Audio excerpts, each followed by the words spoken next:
बहुत समय पहले की बात है। हिमालय की तलहटी में बसा एक छोटा सा गांव था, मुक्तेश्वर।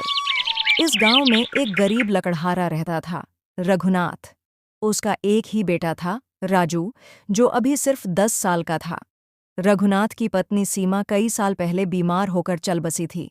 अब रघुनाथ ही राजू का पिता भी था और माँ भी। रघुनाथ ने ही अकेले राजू को पाल पोस कर बड़ा किया। उनके घर में केवल दो ही लोग थे, रघुनाथ और राजू।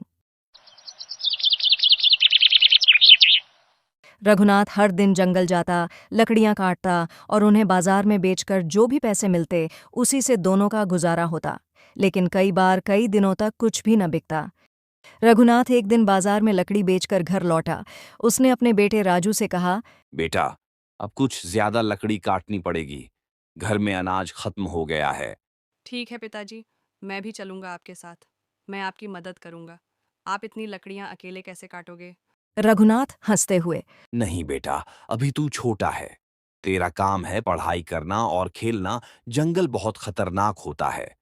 तुम बस अपना ध्यान रखना, मुझे आने में देरी हो जाएगी। राजू जिद करते हुए। नहीं पिताजी, मुझे आपके साथ जाना है। मैं डरूंगा नहीं। मुझे आपकी मदद करनी है। मैं भी काम में आपका हाथ बटाऊंगा। आपको परेशान भी नहीं करूंगा। रघुनाथ राजू की समझदारी देख हैरान हो गया। रघुनाथ ने महसूस किया कि उसका बेटा समय से पहले ही बहुत समझदार बन गया है। बोलिए ना पिताजी, आप मुझे अपने साथ जंगल लेकर चलेंगे ना? बताइए ना पिताजी। आखिरकार रघुनाथ को अपने बेटे के सामने झुकना ही पड़ा। रघुनाथ राजू को जंगल ले जाने के लिए मान गया। ठीक है, ठीक है। मैं तुम्हें भी अपने साथ लेकर चलूंगा। अगले दिन दोनों सुबह ही जंगल की ओर चल पड़े। अगले दिन दोनों सुबह ही जंगल की ओर चल पड़े।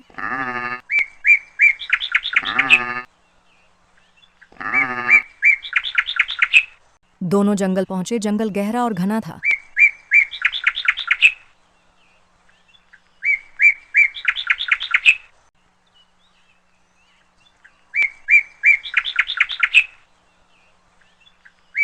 रघुनाथ ने अपने बेटे राजू से कहा, राजू, तुम यहीं खेलो, मैं पेड़ कटता हूँ। लेकिन ध्यान रहे, तुम यहीं रहना, कहीं दूर मत चले जाना। जंगल बहुत घना है। यहाँ खूंखार जानवर भी हो सकते हैं, इसलिए तुम दूर मत जाना। ठीक है पिताजी, मैं यहीं खेलूंगा। मैं आपको परेशान भी नहीं करूंगा। ठीक है, मैं जा रहा हूँ लकड़ियाँ काटने। इतना कहकर रघुनाथ पेड़ काटने में लग गया और राजू आसपास खेलने लगा। राजू पास में ही खेल रहा था। तभी खेलते खेलते उसकी नज़र सामने वाली झाड़ी पर पड़ी। उसे ऐसा लगा जैसे वहां कोई है। उसने पहले पीछे मुड़कर अपने पिताजी को देखा। उसके पिता लकड़ी काटने में व्यस्त थे। वह चुपके से झाड़ी के पास गया।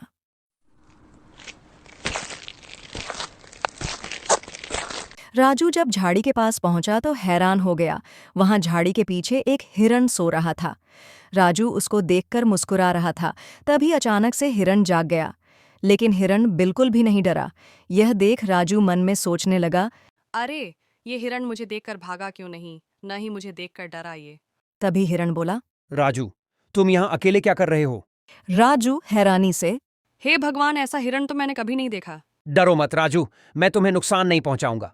तुम कोई साधारण हिरण तो नहीं लगते हो। तुम तो बोल भी सकते हो। मैंने आज तक सिर्फ कहानियों में ही जानवरों को बोलते हुए सुना है। कहीं मैं कोई सपना तो नहीं देख रहा।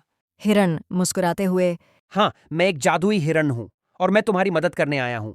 राजू घबराया, लेकिन हिरण की आंखों में कुछ अपनापन था।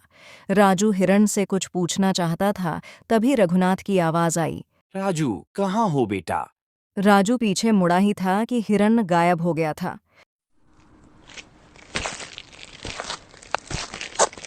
वह वापस अपने पिता के पास गया और अपने पिता को सब कुछ बताया।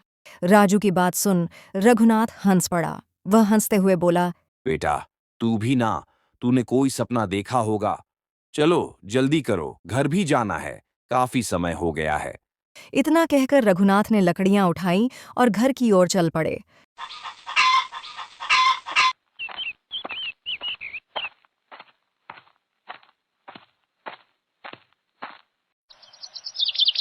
अगले दिन सुबह के समय राजू जब अपने घर के बाहर खेल रहा था, तभी अचानक से हिरण वहां आ गया। राजू हिरण को देखते हुए बोला। तुम यहाँ क्या कर रहे हो? यहाँ तुम्हारे जान को खतरा हो सकता है। तुम्हें वापस जंगल जाना चाहिए। मैं यहाँ तुम्हें कुछ देने आया हूँ। राजू हैरान होकर बोला। पर क्या? तभी हिरण कुछ बड़बड़ाने लगा, जिसके बाद राजू के पास ही जमीन में एक चमचमाता पत्थर पड़ा था। यह सब देख राजू चकित रह गया। राजू कुछ समझ पाता, इतने में ही हिरण बोला, यह एक जादुई पत्थर है राजू। इसे जब भी हाथ में लो और मन से कुछ मांगो वह तुम्हें मिलेगा, लेकिन एक शर्त है। क्या शर्त है? जो कुछ भी मांगोगे उसका उपयोग सिर्फ भलाई के लिए करना होगा। लालच मत करना, वरना यह शक्ति हमेशा के लिए छिन जाएगी। राजू ने सिर हिलाया और हिरण गायब हो गया। वह दौड़ता हुआ घर गया और सबसे पहले मन से, काश घर में खाने का भरपूर सामान होता। कुछ ही पलों में घर खाने पीने की चीजों से भर गया। यह सब देख राजू खुश हो गया। रघुनाथ हैरान रह गया। वह हैरान होकर बोला, ये सब कहाँ से आया राजू? राजू धीरे से, पिताजी, मुझे जादुई हिरण ने एक पत्थर दिया है। उससे मैंने ये मांगा था। अब रघुनाथ को भी यकीन हो गया कि उसका बेटा कोई झूठ नहीं बोल रहा था। अगले कुछ ही दिनों में रघुनाथ के घर के हालात बदलने लगे। राजू ने पत्थर से सिर्फ वही मांगा जिसकी जरूरत थी। कपड़े, किताबें, दवा, लकड़ी की छत, एक मजबूत बिस्तर। गांव वालों को हैरानी हुई। गांव वाले आपस में, अरे, रघुनाथ अब लकड़ियां नहीं बेचता है। बिना काम किए भी दोनों बाप बेटे खुशहाल जीवन व्यतीत कर रहे हैं। उसके बेटे के पास नई किताबें हैं। लगता है कोई खजाना मिला है। पर रघुनाथ और राजू अब भी नम्र, विनम्र और दूसरों की मदद करने वाले बने रहे। एक दिन गांव की विधवा गोमती बाई के बेटे को तेज बुखार हो गया।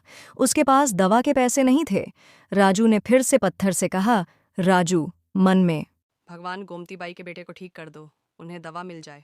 राजू के बोलते ही दवाइयां मिल गईं और गोमती बाई के बच्चे की जान बच गई। गोमती बाई रोते हुए, राजू बेटा, तू तो भगवान का भेजा फरिश्ता है। अगर आज तुम ना होते तो शायद मैं आज अपने बेटे को खो देती। उस रात रघुनाथ और राजू आग के पास बैठे थे। रघुनाथ अपने बेटे से बोला, बेटा, अब हम अमीर हो सकते हैं, महल मांग सकते हैं, तू क्यों नहीं मांगता? पिताजी, हिरण ने कहा था, लालच किया तो सब खत्म हो जाएगा। रघुनाथ मुस्कुराते हुए, तू मुझसे भी ज्यादा समझदार है। चलो, जो मिला है उसमें ही खुश रहेंगे और जितना बन पड़ेगा दूसरों की मदद करेंगे। राजू ने सिर हिलाया। वो जानता था असली खुशी बांटने में है, इकट्ठा करने में नहीं। If you enjoyed this video, please like, comment, and subscribe for more content. Thanks for watching.